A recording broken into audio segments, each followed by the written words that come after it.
Hi, this is Darren Douglas from PostgresCourse.com, and I just want to share today the three easiest ways in which you can authenticate into a Postgres database without answering a password prompt. Like many databases, Postgres is going to prompt you for a password when you attempt to log in. So here's a login attempt with the psql interactive terminal as the user, Postgres, and it asks me for a password. So after entering a password, of course, it drops me into the terminal. But what if I want to run some unattended job or for some other reason, just to make my development work easier or whatever? I just want to be able to log in without being challenged for the password. Well, there are three main ways that we're going to share. The first is the pgpassword environment variable. That's this one highlighted here.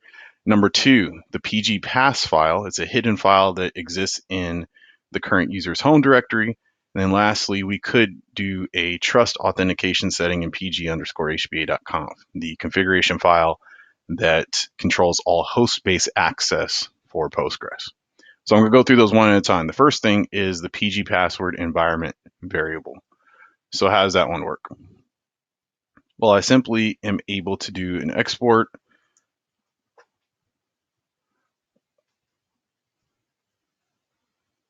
like this, pgpassword, and then set it to the password. In this case, the password that I am using for my Postgres user on this test machine is a simple password of the word password 123. So after exporting that setting, then if I go ahead and recall my Postgres command, you see that it allows me to go straight into Postgres without being prompt. All right.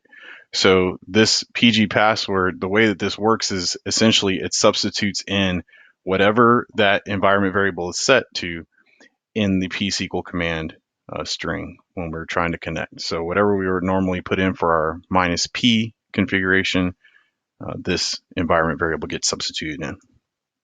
However, there's obvious reasons that I think you might not want to do that. For one, we did that in plain text on the command line. So, here if we look at command history, the password's right there. So probably not the best idea. What are our other options? Well, I'll switch to a different terminal session where that exported variable does not exist. And you see it's prompting me again.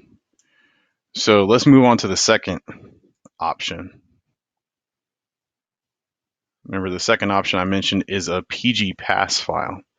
What this option is inside this home directory, I could create a hidden file called pgpass. So I'm going to go ahead and create that file. And it follows the format that you'll see me type in here.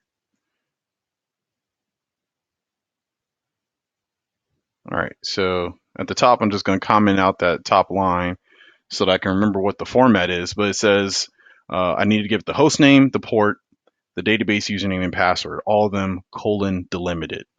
So I'm just going to attempt this connection from my local host. Standard Postgres port of 5432. The database is just the primary Postgres database. I'm connecting as the Postgres super user, and my password is password 123.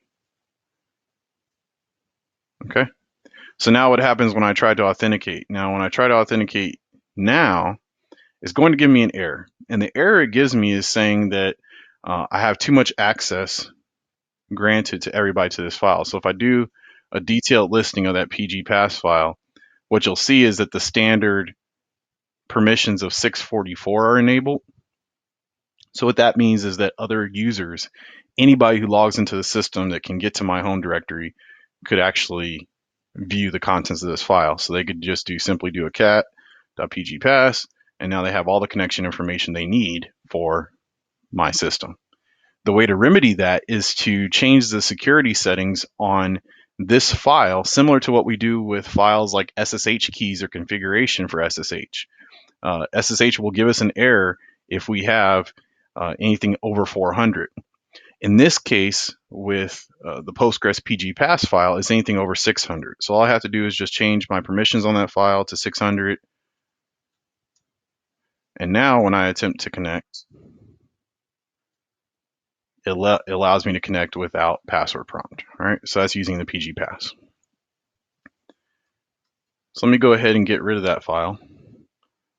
Make sure that it's prompting me for password again. It is prompting me for password. All right, so let's look at our third way. All right, our third way was trust authentication in pg_hpa.conf.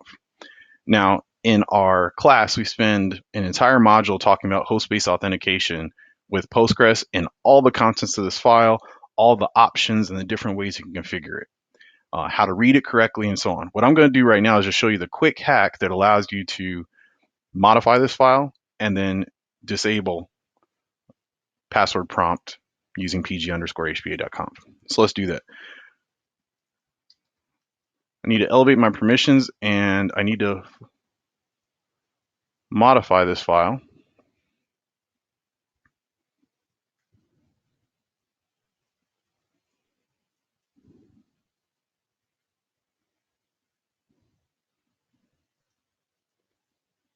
All right, so here's the file. Up top, all Postgres configuration files are documented very well, telling you what all the settings are.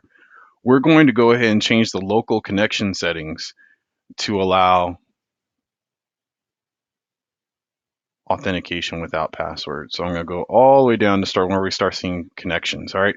So on the local machine, right now it says for all databases and all users from local connections, we want to prompt them with an encrypted MD5 password. If we simply change that MD5 to the word trust, then what it's going to say is just allow that connection in. All users for all databases, just allow them in if they're connecting locally with a Unix domain socket. I'm going to do the same thing with local IP connections.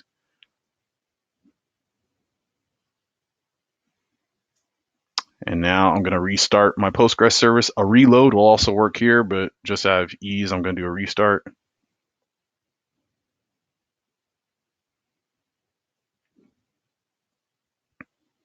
All right, so my server is started back up. Now let me try to log in.